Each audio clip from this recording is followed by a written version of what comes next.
Welcome.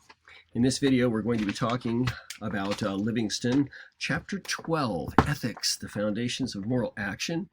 We don't have any kind of a outline or anything that you need. We're using the book as an outline. I'm going to go through some important parts of the book. I'm not going to go through every single thing in the chapter. There are some things in the chapter that I think you can read and understand pretty well. There are some things that I think need to be brought out a little bit more, and there are some important concepts that I think have been left out. So starting at the beginning here, the first section, past the overview of what the author's going to do in the chapter, starts on 261 where it says philosophical ethics. And this is one of the areas where I feel like, maybe the author could have done more.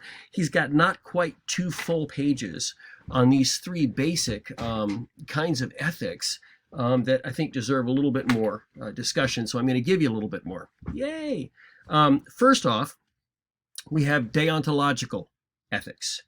And deontological ethics, we're talking about, the book describes it pretty well here to begin with. These are objective standards. That means that they are not subject to any particular situations that may change your response. As the book puts it, they are unconditional, irrespective of conditions or consequences.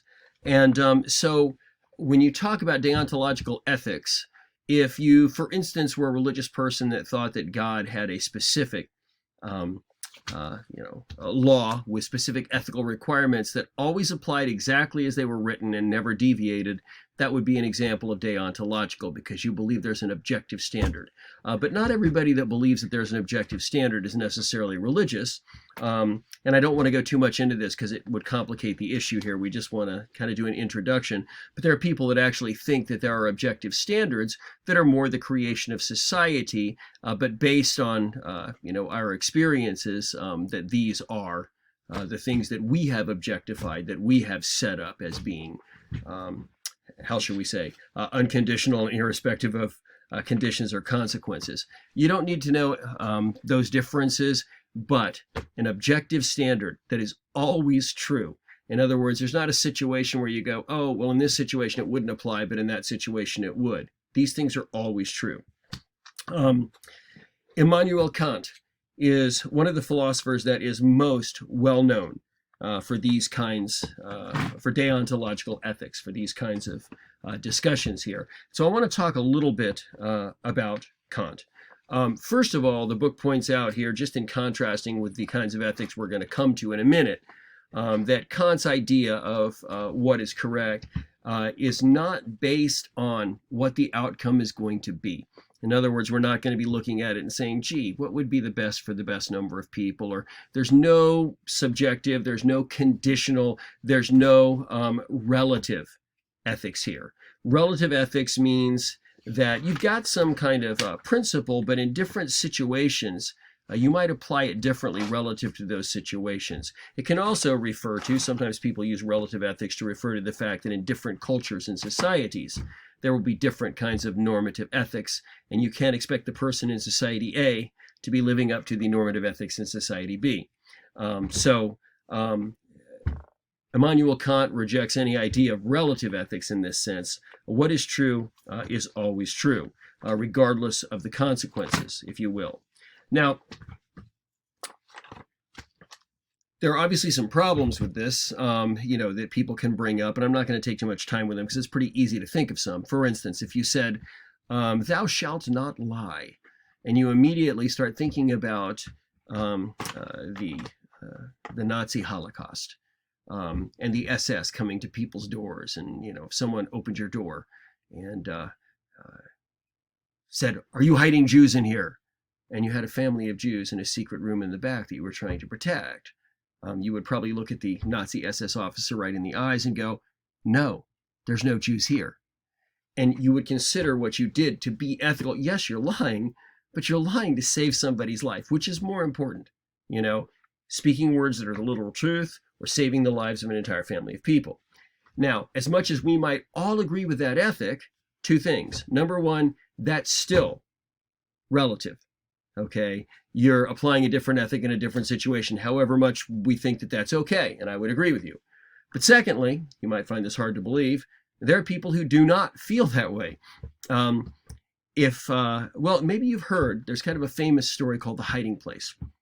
And it was written in this period by a lady named Corrie ten Boom.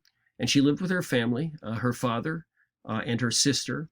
And her sister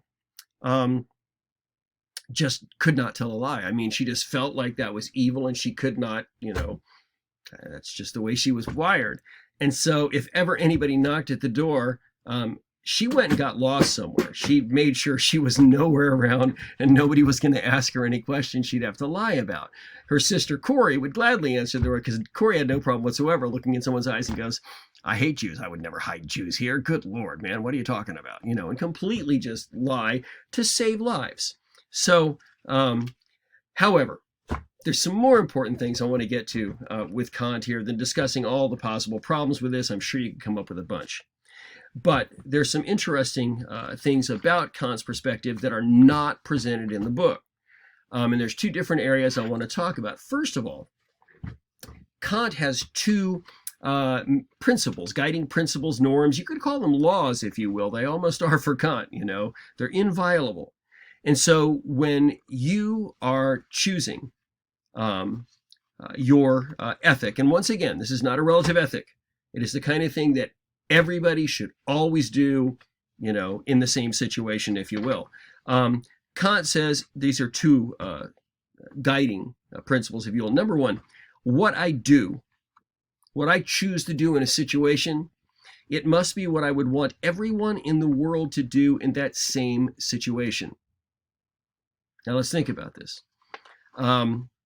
Unless you are some holy one that has never sinned, then you won't know what I'm talking about. But if that's not the case, you've probably been in situations where you thought, yeah, if I do this right here, it doesn't really matter. It's not going to affect anybody but me. Nobody will know. But if you were presented with the possibility that every single person on earth put in the situation that you are in right now would do the exact same thing that you're planning on doing, you would really, you would realize very quickly that this is not a good idea. If everybody on earth did the same thing I'm doing right now, this would not be a good world to live in. A lot of people would get hurt. Things would be very, very unjust. So again, however insignificant you think your action is, you better be okay if everybody else on earth would do the same thing in the same situation. So that's one of the guiding criteria. Again, what I do must be what I would want everyone in the world to do in this same situation. And here's the second criteria. People are never means to an end. People are never means to an end. Sometimes, I'm sure you've heard the saying, the end justifies the means. People are never means to an end. People are treated as human beings. They are not disposable. They are not means to an end. So if you would say, for instance, that in every situation, I should try to love my neighbor as myself. But then I get in a particular situation where I realize that, if I just look at this one person and, make this person kind of a sacrifice for the benefit of us all, the rest of these people are going to have a much better life if I just am willing to do something unjust to one person. Kant would say that's never okay. People are never means to an end. And this is very, very important because when you get to the next category of ethics we're going to talk about, this is going to be something that is going to be a question that's going to be asked many, many times. Obviously, what about one person giving their life for the good of the many? And if the one person makes that choice, fine. But what if somebody else makes the choice for the one person, for them? And we'll talk about this in the next one. But this is something that Kant would say is never okay. So again, one more time, I want you to know these. The two basic principles or laws for Kant is what I do must be what I would want everyone in the world to do in the situation I am in right now, if they were in the situation I was in. It's got to be a rule. It's got to be a good choice for everybody all the time. And the second one is people are never means to an end. Good? Now, here's the second thing I want to talk about. with Kant, because Kant has some interesting ideas on which kinds of actions have the greater moral value. And the best way to explain this quickly is I'm going to tell you a hypothetical story, and I didn't make it up. You might have heard it before if you've ever taken an intro to ethics or something. But the way I heard it, we have two students. They're college students, and they're living together, whether in a dorm or apartment, I don't know, but they live together. They're roommates. And they get along fine, but they have different kinds of personalities. And they both, want to be good people.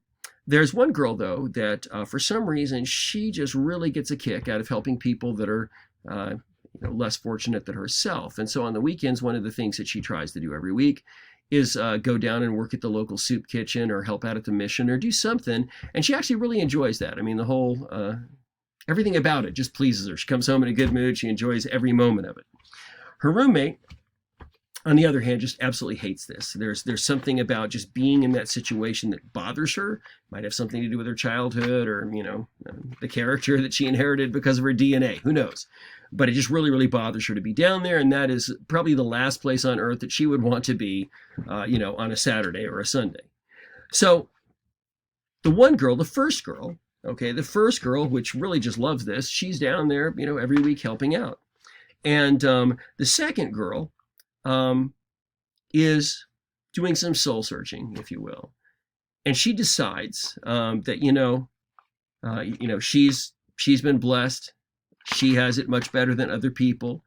And, it's proper that she should be considerate of people who are worse off than she is. And it is also proper that she be involved in some kind of action to try and make life better for some of the people that are worse off than she is. And so even though she absolutely hates doing it, she goes with her roommate, the girl that loves it, and they both go down and they work, passing out food at the soup kitchen and so on. Kant would make a judgment as to which one of these, which one of their actions has the greater moral value. Now, Kant would say, that the girl that does not want to do this, technically, scores the most moral points, so to speak of. Her action has the greatest ethical value because it is not something that she would naturally want to do. In other words, the decision she's making is costing her something. If even her own comfort or convenience or, whatever, it's something that she doesn't naturally want to do, but she's doing it not because it works for her, per se, but because it's the right thing to do. It's ethically correct. Whereas the first girl, what she's doing is great, and maybe she's done it more times than the second girl, but she enjoys doing it. So since she enjoys it so much, it really isn't costing her anything. She's not making any kind of sacrifice. She isn't having to make a decision that involves her foregoing something that she would find pleasure in. So since it doesn't cost her as much, the first student's decision doesn't have as much moral value. The second student's decision has more moral value because, once again, she's doing something she would naturally want to do. Therefore, her intention is strictly to do the right thing, not to do the thing that she would prefer. And so because of that, it has greater ethical or greater moral value. Now, I don't want you to just accept that, but I want you to think critically about this. And the reason is very simple. Obviously, times have changed a lot since Kant, but even back in Kant's day, there was some debate about this. But today, imagine this. Imagine that you know somebody who, is actually down, working at the Salvation Army or whatever, but they're kind of grumpy and they're not, they're doing their job, but they're not really into it and this and that. And here's somebody else who's doing it and they're, you can tell that they're just, really enjoying what they're doing. We might actually look at the person who seems to have more of their heart into it, and we might make a completely different evaluation than Kant is. We might look at that person and say, whoa, that's the greater ethical value. Let me give you another example. And this is, less specifically hypothetical, but more of just a general motif here, and that is proper intention. Okay, if I do something that's good, but my intentions are maybe not perfect, it's not really what I'd prefer, but I'm doing it because I'm constrained somehow, even if it's by some sense of righteousness or whatever, but I'm not really as much into it. I might not prefer that to somebody whose heart is really in it. And sometimes we say, your heart's not in it, or your intention isn't pure. You have ulterior motives. Well, if I'm not really enjoying something, and the reason I'm doing it is because I think it's right, but I wish I didn't have to do it, we might look at the person like that today and say, well, your heart's really not in it, so you're really not as much of an ethical person as the person whose heart is in it. Again, this is completely opposite of the conclusion that Kant would make. So I just want you to think about that. And, and maybe you'll come to the conclusion that it's not just one or the other, but in certain situations, you might go, more one way, and certain you might go another way. But in case you didn't get it at that point, you're departing from Kant in the first place, because his whole idea of ethics are deontological. They're not relative. They don't change in different situations. So anyway, something to think about there. So again, with Kant, we talked about the two basic principles or laws that he would say are guiding, precepts. And we also talked about his view on which kind of ethical behavior, which kind of ethical action, ethical decision has the greatest moral value. And it would be the one that costs you the most, or that you would least want to do. In other words, that you're doing for the most part just because it's the right thing to do, not because you have any other reason for wanting to do it. That would have the most ethical value. And again, a lot of people might disagree with that. Next, we go on to teleological ethics. First of all, the root of the word teleological is telos, T-E-L-O-S, and it means the end, and not the end in terms of the ceasing, but the goal, the outcome that you're trying to produce. So something teleological, if you're doing something, teleological, you have an end result in mind that you're trying to promote. Okay, so there's a couple other terms that refer to teleological too, and sometimes people interchange them. One of them is consequentialism, because again, when you talk about the telos, that is the consequence of your action. It's how it's going to turn out, and that's what you have in mind. You're trying to produce a particular consequence, a particular goal or outcome. And the third term, and this might be the one that most people know the most, is utilitarianism. Utilitarian ethics. In other words, the decision you make is it's a tool to trying to accomplish some kind of an end. Now, if you're thinking about what I was just talking about, how Kant said, people are never means to an end, and I kind of clued you here, we're going to have to deal with this issue here. But first, let's just talk about basically what we're looking at. We're looking at, by the way, there's two people that were kind of the authors of this. The first one is Jeremy Bentham. And then John Stuart Mill comes after him, half a century after or whatever, and kind of clarifies a few things that have been problematic. But Jeremy Bentham talks about teleological ethics as the maximum happiness for the most people is what I am trying to accomplish. So whatever I choose to do, in mind I have the greatest happiness or the greatest pleasure. Those are usually the two terms that are used in Bentham's articulation of this principle, for the greatest number of people. Now, we have a couple problems with this, but let me go on and talk with John Stuart Mill first, because he does address one of the problems here, and we'll get to that. He would say that the most preferable outcome might not necessarily be what makes you, the yay, I'm happy, the happiest in that sense, but happiest in the long run. Now, most pleasure in the long run, don't know. You've got to define what pleasure is. Sometimes people give up the more, carnal or temporary pleasures for the pleasure of, say, 20 years from now, looking back and going, hey, I'm proud of my life. So there's different kinds of pleasures here. So when you start talking about happiness or pleasure, you have a problem just to start with, okay? Obviously. And so we try to say that pleasure isn't just, the, again, carnal, joy that you feel in one particular situation at one time. Oh boy, the drugs going into my mouth feel really good. No, that's not what we're talking about. Otherwise, if you had a whole room full of heroin addicts, what would give them the greatest pleasure is giving heroin to all of them, and that probably wouldn't have the best outcome. So obviously we have to think about what we mean by happiness or pleasure. So usually this is reworded to say the greatest good in the long run, the greatest good in the long run. So again, now it's not just an emotional response. Maybe that works better, but we still do have to define what the greatest good is. Obviously, the maximum happiness now is not necessarily the greatest good later on. So I might have to make a decision not to make everybody as happy as they'd like to be now, knowing that later on it's going to turn out better for them. But who's making the decision? If I'm making it, I'm a human being. I'm not a prophet. I mean, I'm not dumb, but I can't look into the future and tell you how everything's going to turn out. Even if I do everything I think I can do to try to make something turn out this way, there are forces outside of my control. I can't predict everything. And there are certainly many contingencies that are kind of a roll of the dice. How will this person respond to this? How will this group of people respond to this? I don't really know. So determining what the greatest good is going to be in the long run has a little bit of a problem here as well, as you can see.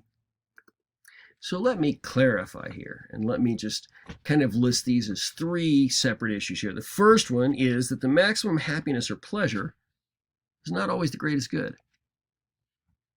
And there might be different kinds of pleasure too. The second one is the most preferable outcome right now may not be the greatest good in the long run. Don't I need to look into the future, and see how this is going to turn out? And the third problem is, as I'm looking into the future, we may not accurately predict the future and the repercussions of our actions, even if we have made the correct choice as to what the greatest good is. And someone could challenge that we might not be able to make that choice either. So again, maximum happiness or pleasure is not always the greatest good. The most preferable outcome now may not be the greatest good in the future. And even trying to produce the greatest good in the future, I don't control the future and I don't see accurately into it. My actions may not have the outcome that I choose. So these are some problems with it in general. Now, there's another problem here that I want to go back to Kant. And Kant says, people are never means to an end. And one of the problems you get into with teleological, consequentialist, utilitarian ethics is, what if you're in a situation where sacrificing, say, the life of one person could save 5 people? When you get into philosophical ethics, there are a number of hypothetical situations that are used to try and communicate the gravity of these kinds of situations. And one of the terms for them is trolley problems. Have you ever heard the term trolley problems? Imagine you're in a trolley, in a train, on a track, and you're heading down this track, and there's a junction in the track where, the train can go one way or the other way. Now, the way it's set right now, if you don't touch anything, the lever, whatever, the way the train has been programmed to go and the way it's supposed to go today, it's going to go off to the right. However, as you look ahead, off to the right on the track, you see that there is a family of people standing on the track. And for some reason, they're not moving. Maybe the little girl has stubbed her toe or whatever. But mom and dad and the kids are standing there on the track, and if the train keeps going the way it's going, it's going to kill that whole family. Now, you notice on the left track, well, there's one guy standing on the track, and he's like a construction worker that's there, working on the track, and he hasn't even considered the fact the train could come this way, so he's unalarmed, he's just doing his work. And you think to yourself, there's one man here who's working on the track, and he probably knows there's some danger. I mean, he's chosen this, career by choice. And then on the other track, you have a family, including children and so on, that are going to be destroyed. Wouldn't it be better for the one person to die than the whole family? And so if you believe that, the next question is, so do I take the responsibility to pull the lever and make the train go on the left track to kill the one worker rather than the family? So we got two issues here, okay? Is it ever right to sacrifice the life of one person to save 4 or 20 or 100? And the second one is, do I have the right to make that decision? See, there are some people that would, quickly say, I'd much rather have one person die than 20 people die. But I don't feel like I have the right to pull the lever and make that decision. I am not God. So we got two different issues here. And again, I don't want to go too much into depth with this right now, but these are called trolley problems. And if you're interested in that, you can certainly find a lot more research on that. But what it does is it puts you in hypothetical situations where you would have to make a choice. Now, my whole reason in pointing this out is you are making a decision to, in this situation, inflict death or misery or some kind of misfortune on one or more people, because you think that a much greater number of people are going to be blessed by your decision to hurt the few. And so that's when that's when teleological ethics really starts getting into problems, especially when you look at history and you look at how people that are in control, kings and emperors and so on, have used the kind of principle that, collateral damage, as regrettable as it is, it's going to produce a higher good. And unfortunately, some of the best examples of this are seen in religious justification for wars and conquests that cause the death of numerous innocent people. And it's usually justified by saying, what a shame that they have to die, but the kingdom of God we're trying to set up on the earth is going to bless so many people, and it's the will of God, and it's the greater good, that this is the sacrifice that has to be made. And then added to that is, but God knows their hearts, and if they're really good people that, are suffering wrongly, God's going to reward them in heaven anyway. And this kind of thinking is one of the reasons that many students of history really kind of disdain religious motivations for going into battle, to say the very, very least. And so that's a very good example of people being a means to an end. And again, who is the one making this choice that so many thousands of innocent people should die because this person knows what the better outcome is going to be? There is an interesting verse in the prophet Jeremiah, who I've mentioned before, actually in the last chapter, I think, but it's a different one though. I think it's chapter 17. He says, the heart of man, or let's make this, gender inclusive, the heart of the human being is deceitful and desperately wicked, self-serving, above anything. Who can know it? So even when you say you know your heart, maybe you don't. Maybe in your heart, your motives aren't what you think they are. Maybe you're hiding from yourself what's really going on here.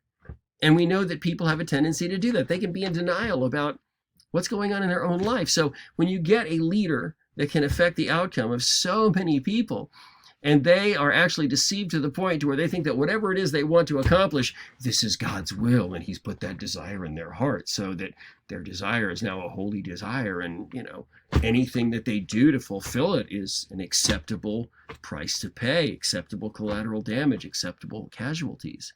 And again, this would be something that many people would critique, especially Christianity for, and also Islam for, looking at the role of religious legitimation in warfare, over the course of history.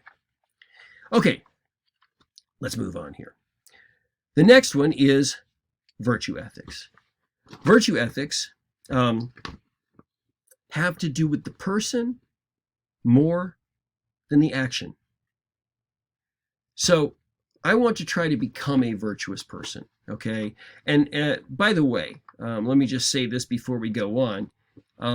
Today we might think that, what traits are virtuous is somewhat ambiguous or relative, but in ancient societies, people did not think that at all.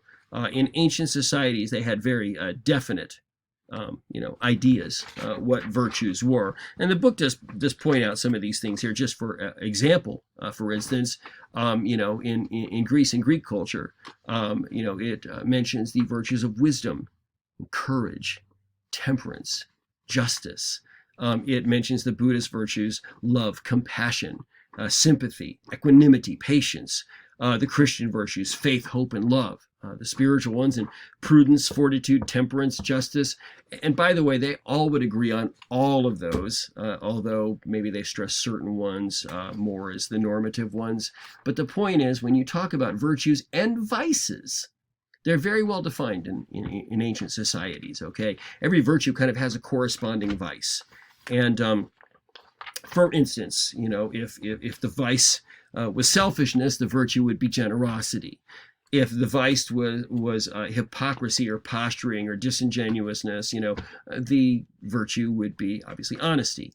If the vice was, pride or conceit, the virtue, of course, would be humility. And so they kind of correspond with each other. If the virtue was courage, of course, the vice would be, cowardliness. So they're very, very well defined here. So assuming that we can agree on what a virtuous person is, even if we just have a couple of main, principles, such as, trying to love your neighbors yourself, trying to do, what your neighbor would want done to them if it's possible and if it's the best thing for them. Even something principled like that, it's not too difficult to determine what kind of person you would want to be, or looking at someone else that you care about, what you think would be the best version of them from an ethical point of view.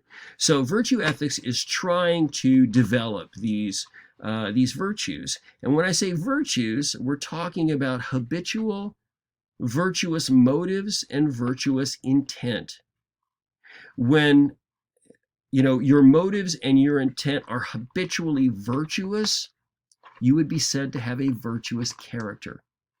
Now, there is a whole discipleship prescribed by different ethical leaders in terms of how to become a more virtuous person. And, the book doesn't go into it here, and I don't really have time either, but if you're interested in this, certainly there's an awful lot of research you could do. I mean, you could probably start with Aristotle, way back in the axial age here. So the idea is this: if I am a virtuous person, okay, if I habitually, feature virtuous motives and virtuous intent, if I have that virtuous character, then if you put me in a situation where I have to make an ethical decision, it's going to be a good one, because a virtuous person makes virtuous decisions. That makes sense? So it's more focused on who you're supposed to be. Now, a lot of your great, philosophers or religious leaders have focused on that. I mean, certainly, the book points out a number of exemplars, and it mentions Jesus and the Buddha and some others, but they talk about who you're supposed to be, how you're supposed to be. And of course, they have different ideas about all kinds of things, from God to salvation and everything else. But the focus is on, what kind of person you're supposed to be. How are you supposed to react? What kind of decisions you're supposed to make? And by developing the right character, you're going to make the right kind of decision. So that's virtue ethics. So those are the three basic kinds here. So again, which ethical philosophy is most concerned with motives, intents, and the character of the person? That would be virtue ethics. Okay. Now, there's a section of the book, it goes on now into sources and norms of moral authority almost immediately, and I've spent a pretty good amount of time just on a little bit less than 2 pages, because I think Livingston should have spent a little bit longer on this, but oh well. The sources and norms of moral authority. I am not going to talk much about this, because this is so well explained by the book and there's so much reading on it that I just don't need to think about it more. And the questions I'm going to ask you about are actually pretty simple. The book is giving you some different categories in terms of, as we said here, norms and sources of moral authority. And the categories the book is using is, cosmic law or natural law. Again, cosmic means universal. So the universe is the natural world. So cosmic law, natural law is one. Moral exemplar is another. This is a person who exemplifies, what a person should be like. An ethical prophet. Now, this is someone who is sent with some kind of message from God, I guess, dealing with ethical, usually ethical transgressions, if you want to look at the history of the prophets in monotheism. And lastly, divine command. And this is kind of the delivery of more of an objective moral standard, if you will. Now, ethical prophet and divine command are very close to each other, but ethical prophet is dealing more with a particular situation. And it doesn't, there may be deontological ethics, but they're being applied to a particular situation in a particular way. Particular people are being told, this is what you're doing wrong, this is what you're doing right, this is what the outcome is going to be. So it's a word to a particular situation. And so it may be based on deontological ethics, but it's a little bit relative. Whereas divine command is someone who is, giving a law, like Moses or something, receiving the Torah, giving a law that's going to be true for all time. It may have to be applied in different situations in different ways, and obviously the interpretation of spiritual laws like the Torah or Sharia, as the book points out, do require some interpretation, and especially as time goes on and society, grows and changes, and we have new kinds of situations that didn't exist at the time that the law was given. Now we have to figure out what the religious leader or the mediator of the law from God, what they would say about the situation that we are encountering now, because they did not encounter it in their lifetime and they did not speak to that. They didn't address it. And so we talked about this a little bit earlier, a few chapters back, when we talked about hermeneutics. Remember, we talked about exegesis too, which wasn't in your book, and then we talked about hermeneutics and how to interpret scripture that's written for a society long ago, very different from ours, and also written to people in specific situations that may not resemble the situation we're in now. And we talked about that again in a prior chapter, a number of chapters back. The book gives you different examples in each one of these categories here. Again, cosmic natural law, moral exemplar, ethical prophet, divine command. It gives you examples of people that kind of fit this category. And so I'll let you go ahead and read the book on this one and just kind of take note of which examples it gives you in which category, and why the book, Livingston, is saying that these particular people are good examples of this in this category. Okay? And I'm going to ask you a few questions on this. In fact, I think just probably 6 or 7 questions just on that one right there. But again, pretty simple to answer.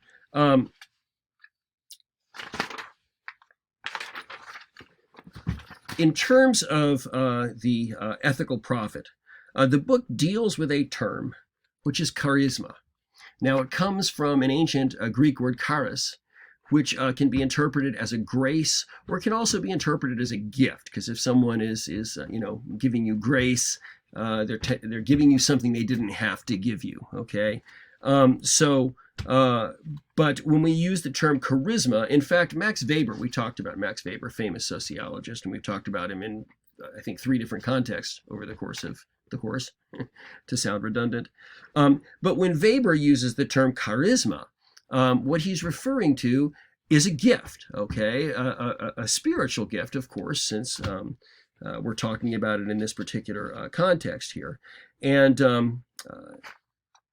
obviously, if you think about religious groups today that we call charismatic, now that kind of pigeonholes them usually into some kind of Pentecostalism or charismatic movement that thinks, that believes in the manifestation of the gifts of the Spirit, and believes that when they come together to worship together, that those spiritual gifts are going to be revealed. So the term charismatic really does refer to spiritual gifts there too, even though it's a totally different issue. My point is, the word is still applied correctly, because they're focusing on the embodiment and the manifestation of these spiritual gifts, these gifts that come from the Spirit of God. But when Weber is using it, he's talking about a spiritual gift. So any kind of a leader, in this context, in the book, any kind of a leader that has some kind of a spiritual gift that enables them to address a particular situation as the leader, as the ethical leader in that situation, Weber would say is a person with charisma, or is charismatic. And I don't need to say much more about that. Just want to point that out because I want you to see that that's where that idea comes from, that Greek word charis. Now, one more thing I want to ask you. And so there's actually going to be it looks like 6 questions. 4 of them are matching, so that's easy. And then 2 other multiple choice questions just about those 4 sources of moral authority or moral norms. So that's not much. And 2 multiple choice, 4 matching, you'll be fine with it. But the last question, which I won't repeat to you, but it has to do with the fact that everybody doesn't fit neatly into one category. And Livingston does make this clear, okay? These are general ways of looking at things, but there are some of these leaders, some of these charismatic leaders here that fit in more than one category, okay? Maybe somebody is a moral exemplar and an ethical prophet. I mean, can't you be an example of good virtue and still come with a message from God? I suppose you can. Maybe some of them could be an ethical prophet and also be delivering a divine command. Okay, the fact that somebody is receiving a divine command from God doesn't preclude the fact that in some situation they may be the ethical prophet speaking to some situation and applying that divine command. And I'm sure I can give you more examples, but my point is, of the four, realize they're not mutually exclusive. There are some of these people, and as you're reading through, think critically about this. Some of the people that the book presents, they're saying, oh, this is a great example of this, and you might be thinking, yeah, but maybe this guy could also fit in this category, and you might not be wrong about that. So I might ask you a question about that, about what kind of categories a particular individual might fit in. Moving on here, we are going to talk about something here at the end where I'm going to give you a lot of information that the book doesn't give you, and I'm going to ignore some of the information the book does give you, unfortunately, because you can read it on your own, and there's only so much I can talk about, and I don't want this video to be as long as some of the last ones have been. I want to get to the idea, it's near the end of the section here, where it is talking about the ethics of divine command. And when you start talking about divine command, obviously the book is going to give you a couple of major examples, which are the Torah, the Mosaic Covenant, the law of the Jews, and Sharia, which is the law in Islam, which, by the way, a lot of people don't really understand, but it's not all that different from Torah, to be honest with you. It is a law that is supposed to govern everything about how people live their lives, not just religious things, but legal things and ritual things and governmental things and all kinds of things. It's kind of like a covenant or a pact for society. And just like any kind of commandments or ethical norms, as we go on through time and society changes, we have some questions about, wait, this is an unprecedented situation. How do we apply these principles? And the book does talk a lot about that. And it actually, in Islam, gives you an example here on, let's see, what page are we on? On 280, it's talking about it. And right at the very bottom, in the last line, it lists the four. But it has been describing the four on the page before it, 279 to 280. But it talks about the Quran, the Sunnah, also called the Hadith, and analogy and ijma, which means the consensus of the elders of the community. Quran are the revelations that Muhammad received from God through the angel Gabriel. And sometimes this might speak to a particular problem, but a lot of times no. There's another group of writings that we often call hadith, which refer to the sunnah, or the way of life of the prophet, what he taught, what he did, how he dealt with certain situations.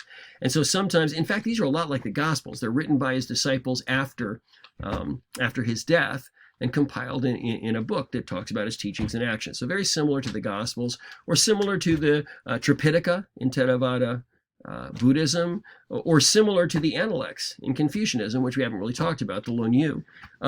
All stories of the religious leader and their teachings and their deeds written by their disciples after their death. So this is the second place we would go to try to find an answer for how to deal with a particular situation. But if it's not dealt with in either one of these two situations, it's usually because we have a new situation that didn't exist at the time. It was, or maybe wasn't precedented at the time. So we have to figure out what to do with this. So the first thing that we do is we try to find some kind of analogy. By the way, this is exactly the way Jews do it with Torah. This is exactly the way Christians do it with their principles. Even though they may not be calling it a law, they still do the same thing. They try to find an analogy. Okay? This may be a different situation, but is there some spiritual principle that was revealed in another situation that we can kind of like lift out of that context and reapply in this situation? And I'll remind you again, we talked about this in some depth when we had the class lecture on hermeneutics a number of classes back. So I won't talk more about it now because we did deal with this.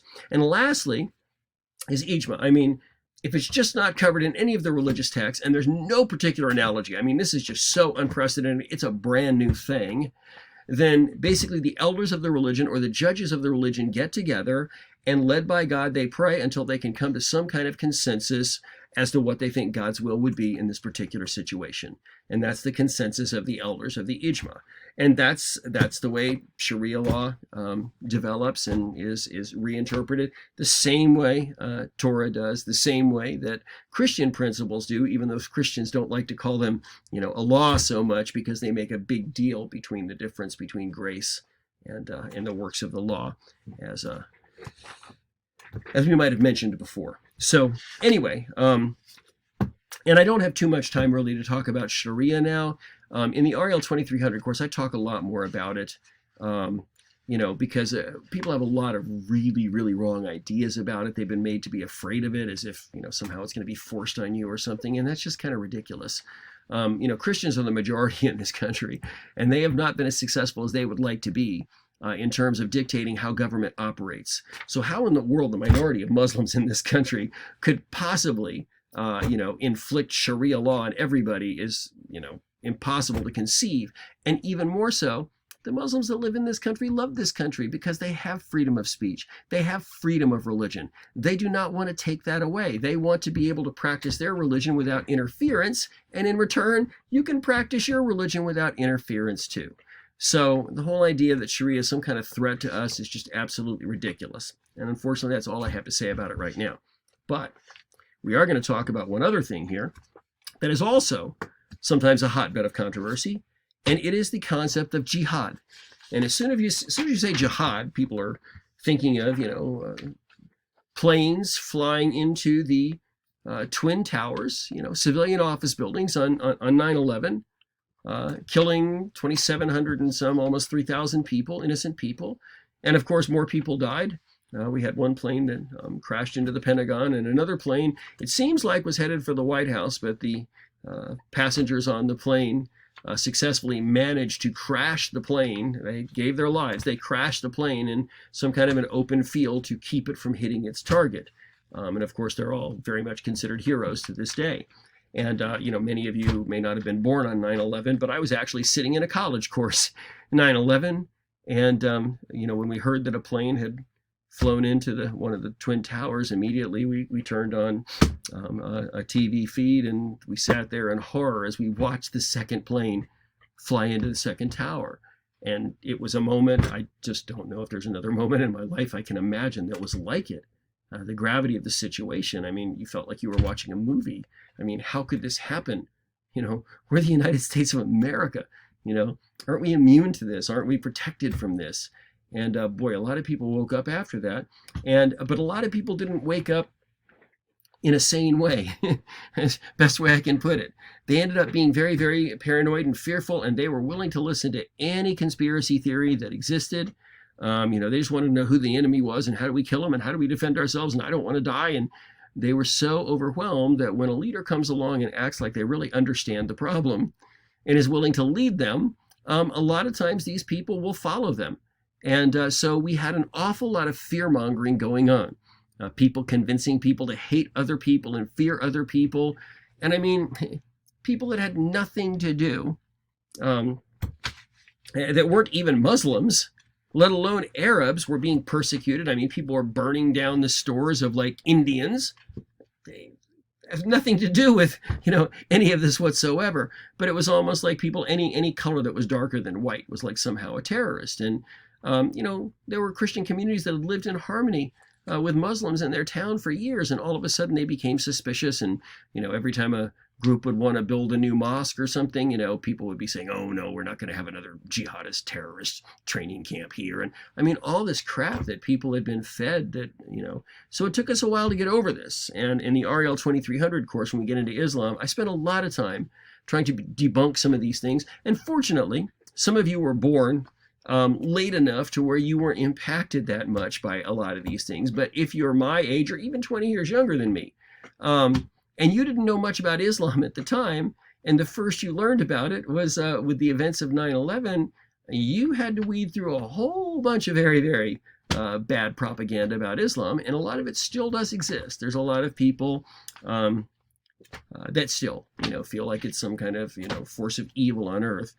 Truth of the matter is, less than 1% of Muslims worldwide have ever been involved in or financially supported any kind of terrorist action. And you could probably find that many Christians, I guess, in different situations in different countries. But If you don't know much about a religion and all you know is about how that less than 1% has affected you, then yes, it's a temptation to define the entire religion by the worst behavior of that religion, because the worst behavior is what's affected you. But that's very subjective. And we need to look at it a little bit more objectively, a little bit more in a scholarly way, a little bit more in a fair way. Okay, we don't want to be led around, by fearmongers because we're so afraid and we feel so threatened that we will kind of sell our heart and soul to anybody that claims to be able to deliver us and follow them around blindly and be programmed. And this is the whole reason you're learning all this stuff, so you can think about these things in an intelligent way.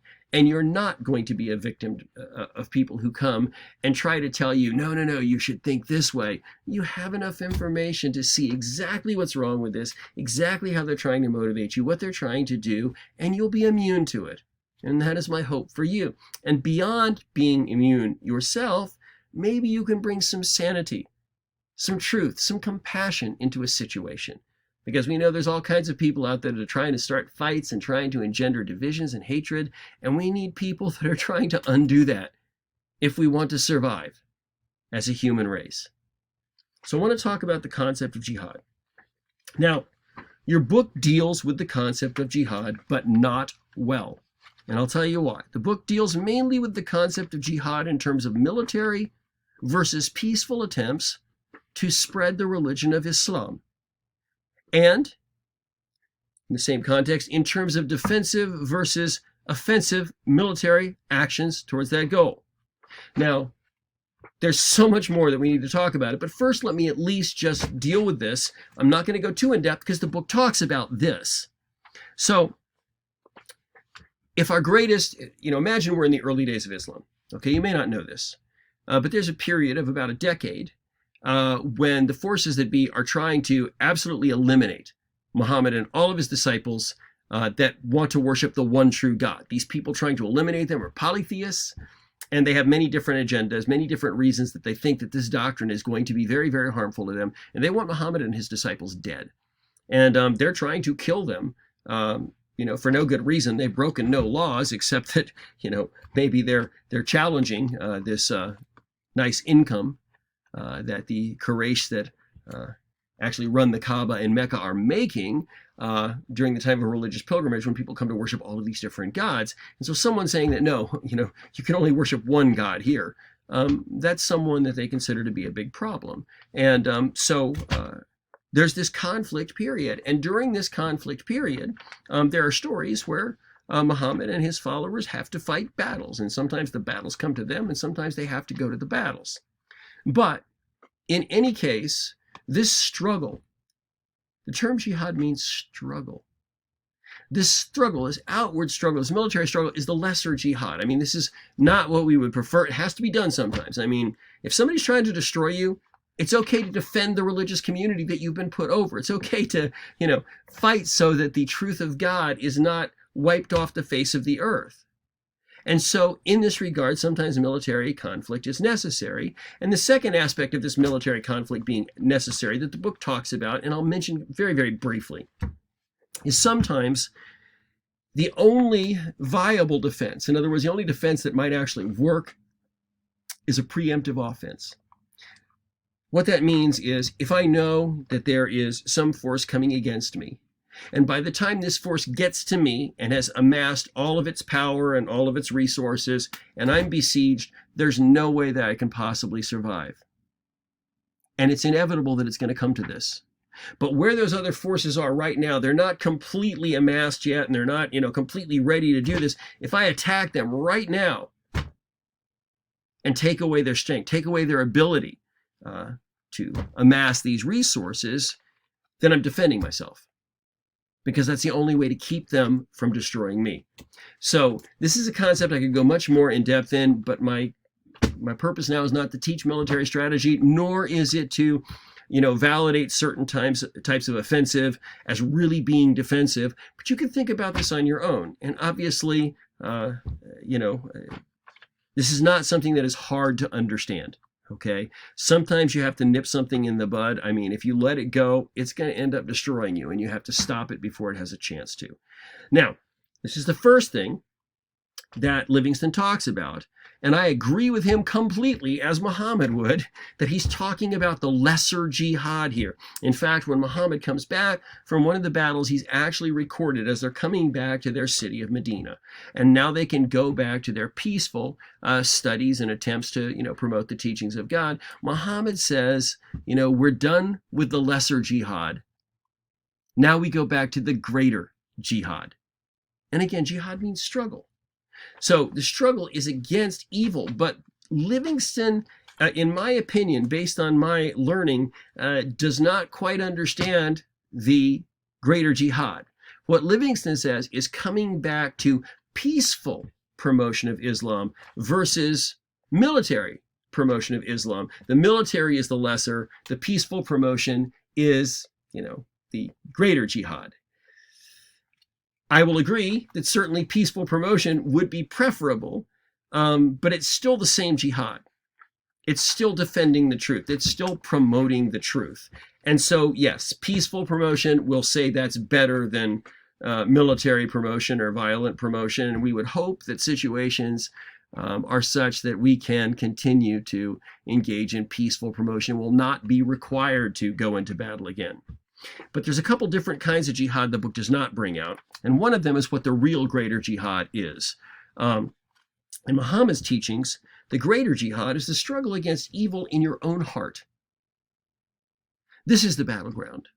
This is the battleground. This is where you're tempted. This is where you're tempted to seek less than a righteous result or to employ less than righteous means. This is where you're tempted to serve yourself instead of care for others. This is where you're tempted to deceive yourself and not see, what's really there. This is the battleground. So this is the greater jihad, the battle, against evil in your own heart.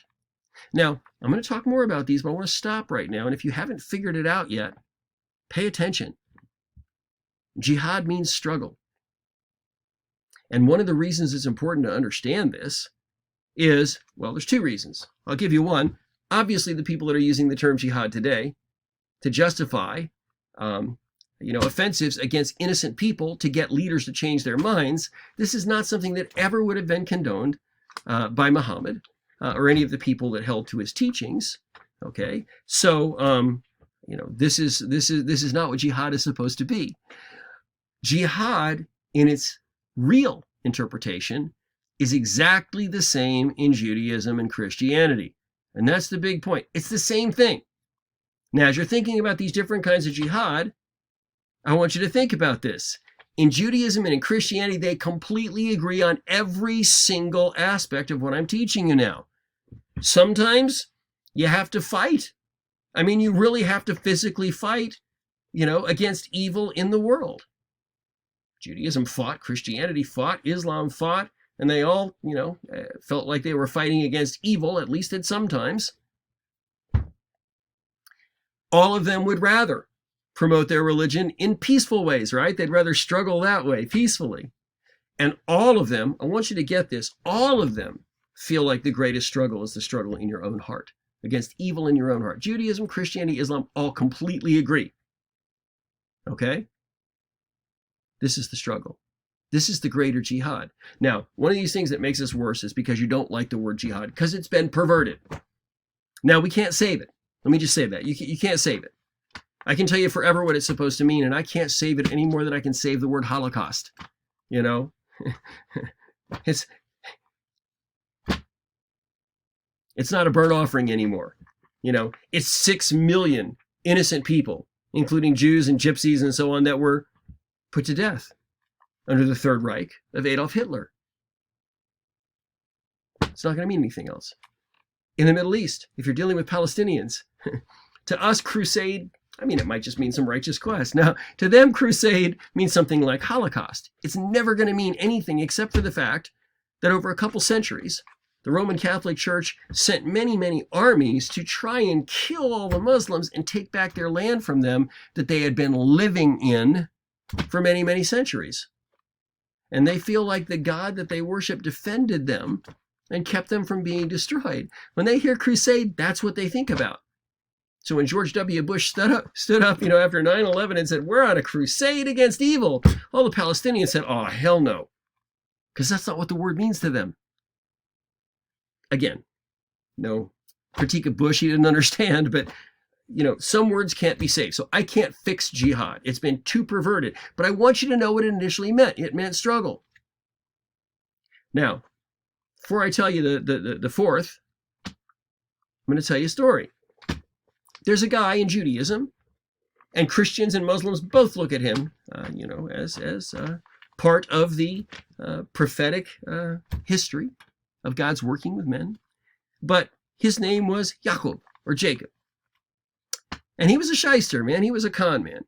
He was not ethical, He engaged in dishonest tactics to steal from his brother what he wanted. He wanted the birthright. He wanted the blessing of the firstborn. So God had to do a lot of work in his life to make him the person that God knew he could be, to make him the person that God could bless. And it took 20 years. But at the end of 20 years, it took his whole life, but I mean, at the end of a 20-year period, after this major offense that he committed, he really is a better person. I mean, you can tell, he's changed. And at this point, God changes his name. And we talk about this a lot more in the REL 2300 class if you're interested in the history of the monotheistic religions and covenants with God and so on. But God changes his name from Jacob to Israel.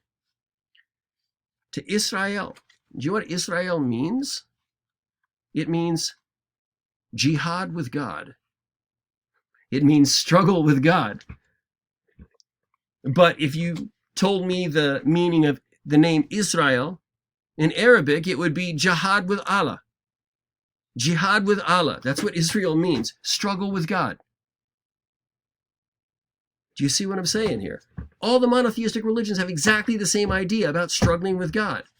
And that the highest struggle is the struggle in your own heart, against the evil in your own heart, so you can be the person that can be blessed, that can receive the covenant from God that he wants to give you. So again, the greater jihad, the fight against evil in our own heart. The lesser jihad, the fight against evil in the world. And certainly we'd prefer a peaceful promotion, of goodness against evil rather than a military conflict. There's one other form of jihad, and this is a lot more subjective. But this has to do with the idea that in all three religions, if you are religious and you believe that God, they all worship the same God, the monotheistic God, and they all hang on to this interesting paradox that although God is beyond the universe and beyond our conception, somehow God becomes personal, has a relationship with us, and is involved in our daily lives. And so if you're going through your daily life with the Lord, you're trying to, receive his wisdom, receive his strength, receive his comfort, trying to react in the right way, trying to live the right way, trying to be the right kind of person before God. And in this, we all have our own challenges, okay? So, let's say my challenge is that I have someone in my family that's, slandering me or who's, whatever. Well, this is my personal struggle. And I'm going to look to God and go, God, how do I deal with this? If I just got a doctor's diagnosis that I have terminal cancer, this is my struggle, And again, if I believe that God is in my life and directing my life and working in my life, then I have to believe that on some level, God chose for me to have this struggle with terminal cancer. Or God chose for me to have this struggle with being falsely accused.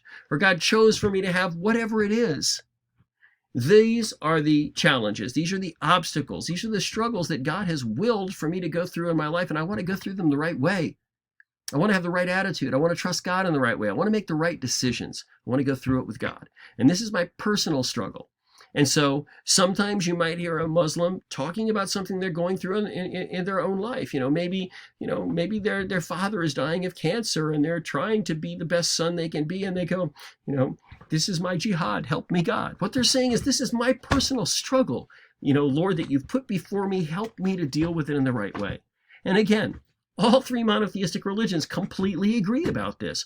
All of these different ways of looking at struggle, they completely agree with. Well, I think that's all I really have here. that I wanted to add to. And so again, please do read the chapter, because I'm going to ask you some questions, especially about those different categories we talked about earlier. And